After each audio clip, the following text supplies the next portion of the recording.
The counterintuitive thing about Morocco's win over the Netherlands is this: the image that will stay with people longest may belong to the team that went out. That is not how knockout football usually files its paperwork. The winners get the pose. The winners get the flag shot. The winners get the keeper sprinting away, gloves in the air, while half the bench chases him like a small emergency service.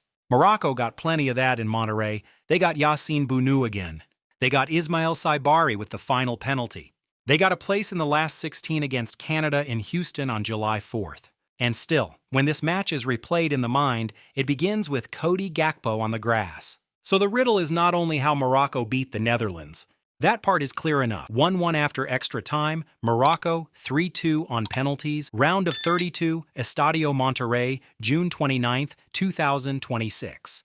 The riddle is why the win felt so complicated. Why did a Moroccan night of pride also feel like a win with a bruise? Why did a shootout victory, one of football's standard pieces of theater, end up carrying something much heavier than the score? Start with the game itself. Morocco did not steal it from nowhere. That matters. Before the Dutch goal, Morocco had made Bart Verbruggen work. Ayoub Bouadi's close-range header needed saving. Neil El Ainouy's effort needed saving. Achraf Hakimi, who plays right back in the way some people play an entire flank by themselves, rattled the crossbar and kept arriving from deep. The Dutch were not being carved open every 30 seconds, but they were being asked uncomfortable questions. A good team can live with that for a while, then it starts checking the clock. The Netherlands had come into the tie with 10 goals in the group stage and 7 points. Ronald Koeman had warned before the match that Morocco were not some convenient route into the next round. He said he was not sure the Netherlands were favorites because Morocco had quality and could score easily. That was not managerial politeness. It was a scouting report wearing a suit. Then Koeman's own match plan became part of the argument. The Dutch shape was more cautious, with 3 center-backs and a clearer target once Wout Weghorst came on. It was not pretty. It did, however, nearly work.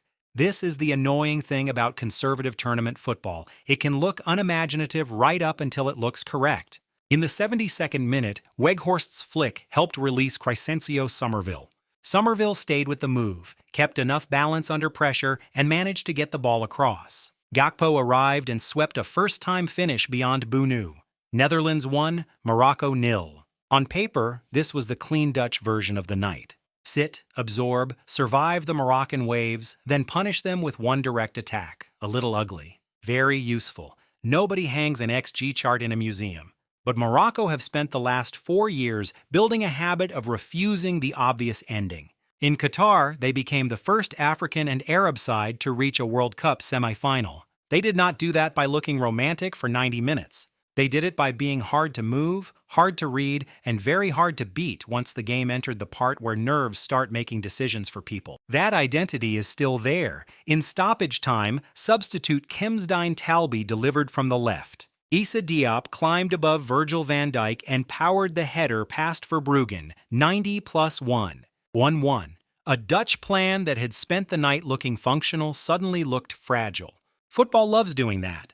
It lets a plan survive for 89 minutes, then gives it a small crack and calls the crack drama. Extra time did not tidy anything up. It mostly confirmed that this match had become less about clean attacking patterns and more about who could stay upright, stay calm, and not do the one thing that would follow them home. Saibari had chances. Morocco pushed. The Netherlands threatened on breaks. There were bloodied shirts and tired bodies.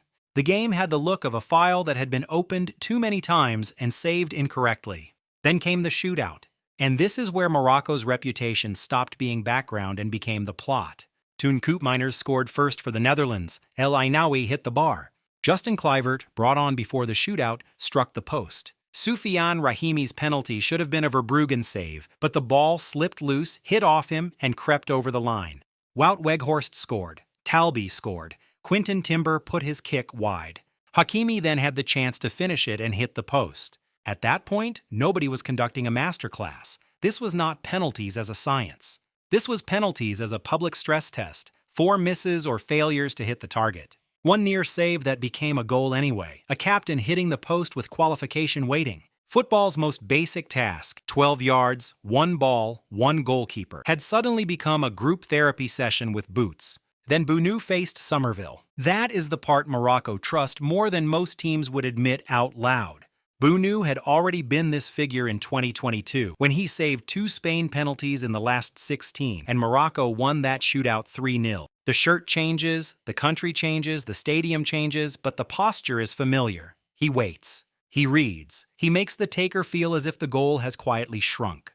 Summerville went. Bounou saved with his left hand. Now Morocco only needed 1 kick, and it fell to Saibari. That also made sense, even after a night of misses and almost moments. Saibari had carried Morocco in the group stage, scoring against Brazil, and then after 71 seconds against Scotland, a start that made him only the 2nd African player after Mohamed Salah to score in each of his first 2 World Cup appearances. He had been converted into a central striker for this tournament. Nice little assignment: change position, carry a nation, take the decisive World Cup penalty. No pressure, obviously. Saibari put it into the bottom left corner. Morocco through. Netherlands out. Canada next. The Moroccan end exploded. Mexican supporters who had adopted Morocco for the night joined the noise. The Guardian's live coverage even noted the old no-era penal chant, a local echo from the Netherlands-Mexico controversy in 2014. Football history does not repeat exactly. It heckles from the stands. That is the Morocco side of the story. It is real. It is earned. It is not just luck. But let's be fair. This is where the romance needs a little discipline. Penalty shootouts can reveal nerve. They do not automatically prove superiority. Morocco were dangerous and, on balance, had long spells where they looked like the more ambitious side. But they also needed stoppage time to survive. They missed their first penalty. Their captain missed the chance to end it. Rahimi's penalty was nearly saved. Against Canada, Bounou cannot be the entire plan. Hakimi cannot be the entire weather system. Morocco's shootout identity is powerful, but if every knockout match becomes a coin toss with extra steps, eventually the coin asks for rent. And the Netherlands have no clean excuse. They led after 72 minutes. They had the experience to see it out. Van Dijk said afterward that the game plan had been working, but in stoppage time they were pushed back, then penalties came, and unfortunately, we're eliminated. That is accurate. It is also not much comfort.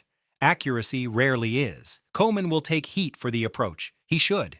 The Netherlands had enough quality to offer more with the ball. Zlatan Ibrahimovic on the U.S. broadcast was reportedly angry at the Dutch approach and said they had betrayed their identity. That is a very Zlatan way of saying, why did a team with this much talent spend so much time sounding like a door being closed? Still, the biggest danger in analyzing this match is making it only tactical. It was not, because the emotional center of the game arrived before Morocco's equaliser, before the shootout, before Saibari's kick. It arrived when Gakpo scored. 2 days before the match, Gakpo and his partner, Noah van der Bij, had shared that their baby boy had died during pregnancy. His name was Elijah Raphael Gakpo. Their statement said, "Forever loved. Forever our son." Gakpo asked for privacy and space. The Dutch squad gave him time with his family, and Koeman said the staff and players had done what they could to support him. Van Dijk put it most plainly, football is secondary. That sentence gets used often. Usually, it is a polite shield. Here, it was not a phrase. It was the truth standing in the room. When Gakpo scored, he did not celebrate like a man who had just put his country ahead in a World Cup knockout match.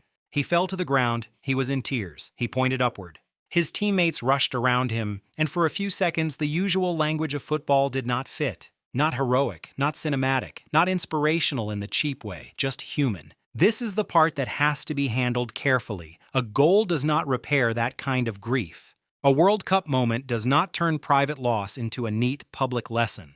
We should not pretend it does. The most respectful thing to say is also the simplest. He played, he scored, and in that moment, everyone watching understood that the match contained more than the match. That is why the ending was so sharp. If the Netherlands had held on, Gakpo's goal would have become the emotional center of a survival story. He scores, the team protects the lead, and football briefly gives pain a shape it can understand. Instead, Morocco equalized.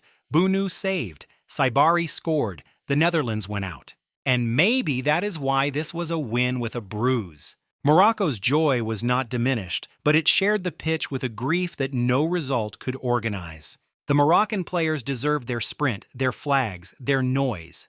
Gakpo deserved the privacy he had asked for and the respect his performance earned. Both things are true. Football, being football, put them in the same night and asked everyone else to make sense of it. So the flip is this: Morocco did not win because the story was beautiful. They won because they survived a jagged, stubborn, imperfect football match. That is stronger than a fairy tale. It is also less comfortable. The Atlas Lions move on as the shootout kings with Canada waiting in Houston. The Netherlands go home with questions about caution, identity, and missed penalties. And Gakpo leaves the tournament with a goal that will be remembered for reasons the scoreboard cannot hold. So how do you see it? Was this Morocco's identity proving itself again, or did the shootout hide problems they must fix before Canada? Did Koeman get the match wrong, or did the Dutch simply fail at the final detail? And how should football talk about a moment like Gakpo's without turning grief into content? Leave your thoughts below. Like the video if this helped you see the game beyond the result, and subscribe for the next World Cup story. Because this tournament is already reminding us that the biggest moments are not always the cleanest ones.